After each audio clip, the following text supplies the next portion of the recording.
Pag malapit ka sa Diyos, ito yung nakikita mo. Ito bang mga taong namatay na ito ay nakakasigurado na ba sila na sila ay pupunta ng langit? Ito yung compassion na meron ka. Itong mga taong ito na malulungkot ka kasi namatay. Pero pag iisipin mo yung deeper than that, paano kung yung mga taong ito ay naghihirap ngayon sa impyerno? You know what? We need to have compassion because hell is real.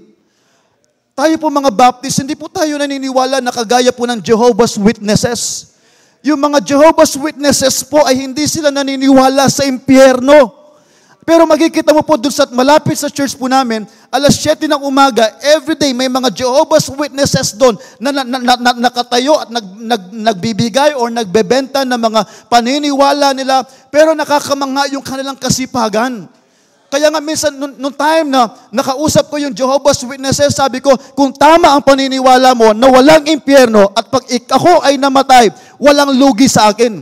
Pero kapag tama ang paniniwala ko na may impyerno at ikaw ay namatay at pumunta ka doon sa lugar ng impyerno, malaki ang kalugihan mo. Pero alam niyo po, what you believe determine how you live. The reason why we go out and win souls, not because it is required, not because para meron lang tayong mapakitang picture. There's nothing wrong with that. Para lang tayo po ay magkaroon ng report at may pagkita natin sa mga churches na meron tayo naaakay na kaluluwa. Hindi dahil sa pera, hindi para purihin tayo ng tao, but because the souls of men, but because of compassion. Kung yan ang motivation mo, hindi ka mapapagod, hindi ka madi-discourage, ikaw ay magpapatuloy sapagkat kung walang mga ngaral ng salita ng Diyos sa kanila, ay sino? Kaya po napakalaga, everybody can win souls. You don't need gift, you don't need talent. Everybody can win souls. Pastor, hindi ako marunong. If you really have that desire, ay mag-aaral ka kung paano mag-soul winning. At lahat tayo, marami tayong pwedeng abutin. Kaklase ninyo, kamag-anak ninyo, katrabaho ninyo ng ilang years. Abutin mo yan, iwin mo sa Panginoon at huwag mong ikahiya yung gospel.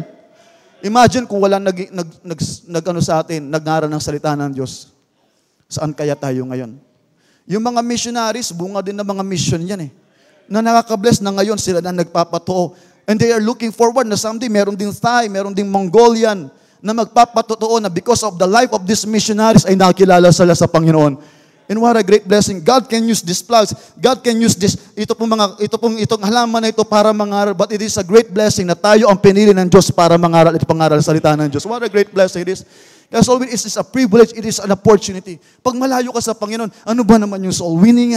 Pero alam niyo, pag nalapit ka sa Panginoon, gusto mo araw-araw makapag-win ka ng kaluluwa.